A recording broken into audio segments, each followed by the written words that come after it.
connaissons aujourd'hui. Véritable sceau de Pâques. Paragraphe 104. Et c'est ce que nous reconnaissons aujourd'hui. Si l'Église, peu importe combien elle confesse être l'Église du Dieu vivant, si elle ne produit pas Dieu par le salut, on t'a expliqué le Dieu par le salut, ça veut dire quoi? Il y a eu le Dieu par la création, nous n'avons pas été témoins. Ça n'a pas été un test pour nous. C'est passé là et parti. Nous avons eu un Dieu par la procréation. C'est Jésus, un fils nous est né. Marie, tu enfanteras un fils, il sera Emmanuel, ça dit Dieu parmi nous. Dieu a habité dans un corps pour être fils. Alors qu'ici, il avait habité un corps pour être père. Vous voyez? Mais le péché le sépara de ses corps. Aussi Dieu peut-il trouver un moyen de ramener ces corps-là.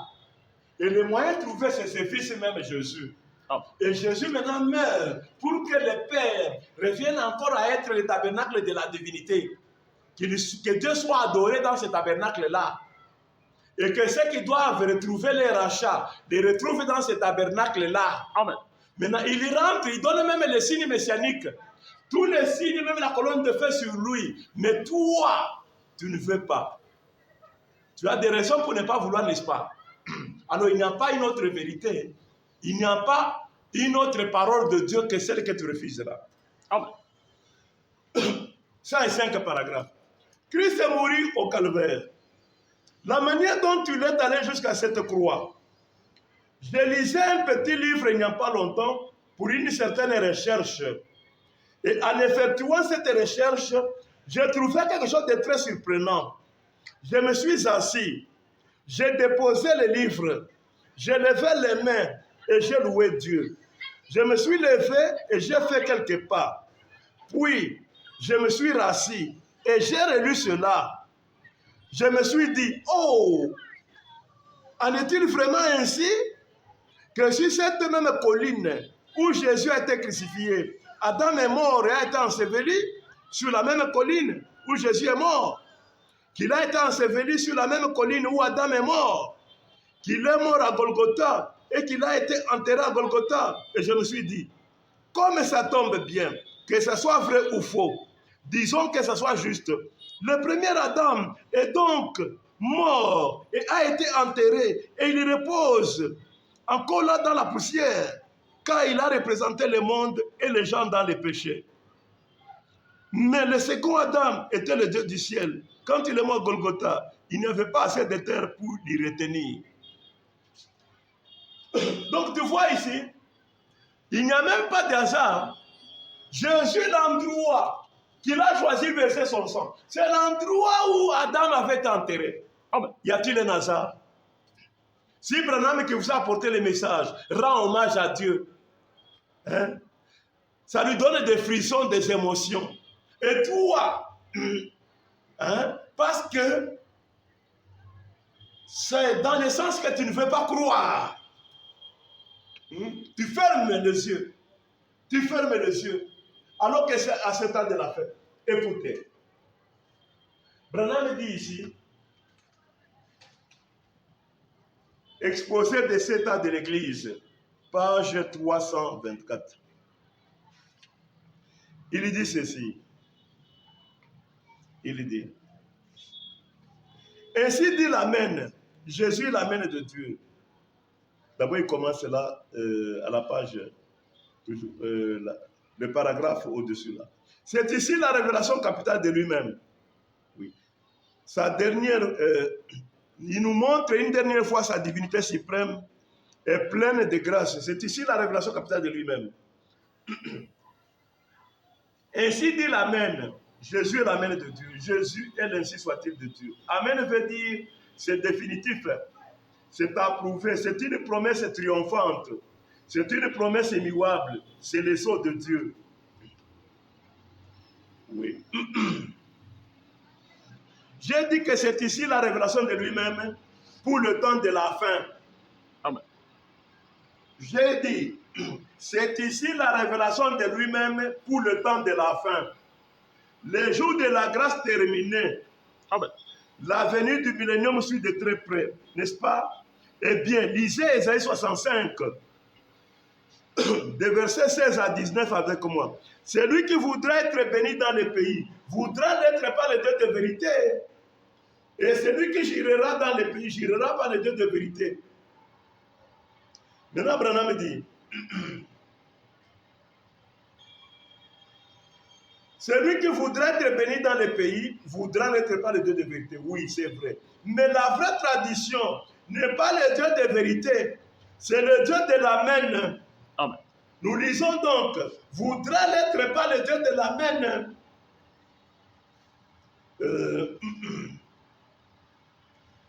En bas là, il dit ceci. Voici le Jéhovah de l'Ancien Testament, le Dieu de l'amen.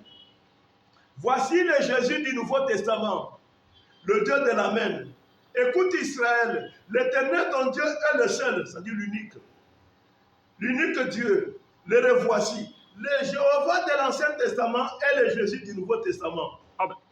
Écoute Israël, l'Éternel ton Dieu est le seul Dieu. Le Nouveau Testament ne révèle pas un autre Dieu. Amen. C'est le seul et même Dieu qui continue de se révéler. Amen. Christ n'est pas descendu pour se faire connaître lui-même. Il n'est pas venu pour révéler le Fils. Il est venu pour révéler et faire connaître le Père.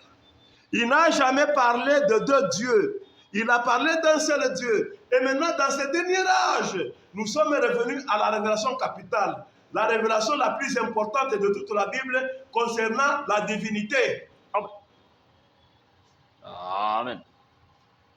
Maintenant, ici, je voudrais te faire voir que l'âge de la Odyssée, Dieu se dit comme étant le Dieu de l'amen. On vient de nous donner la signification de l'amen, ça signifie le final, définitif. Est-ce que ce terme, tu le comprends?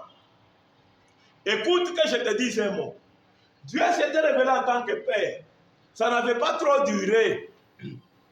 S'il y avait des créatures qui l'ont connu comme ça n'a pas trop duré. Cette divinité-là est rentrée à ses origines. Et l'homme lui-même dans lequel il s'était révélé, lui aussi, il est resté se désintégrer. Donc, cette divinité n'a pas pris beaucoup de temps. Nous la prenons seulement comme l'histoire que Dieu avait créé un premier homme. Et cette histoire-là, mal connue parce que la révélation de la Bible n'était pas encore venue. Oh.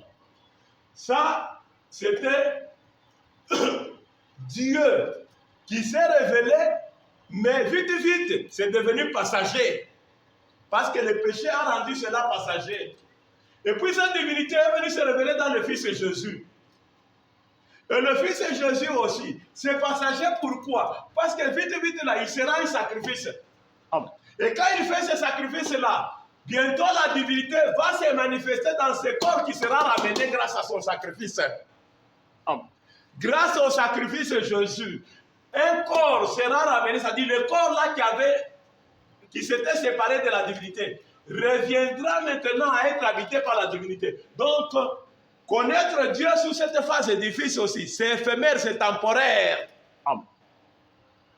C'est ça le Nouveau Testament. Ici, c'est l'Ancien Testament. Là, c'est le Nouveau Testament. Et l'Ancien et le Nouveau. Connaître Dieu dans ces deux phases ici, ce n'est pas une connaissance éternelle. Hein? Amen. Parce que Dieu va encore changer. C'est ça. Ce changement qui nous est promis dans Jean 14. Verset 2. Il y a plusieurs demeures dans la maison de mon Père. Si cela n'était pas, je vous l'aurais dit. Je vais vous préparer une place. Et lorsque je m'en serai allé et que je vous aurai préparé une place, je reviendrai, je vous prendrai avec moi, afin que là où je suis, vous y soyez aussi. Amen. Donc, vous voyez, Jésus a fait sacrifice de son corps.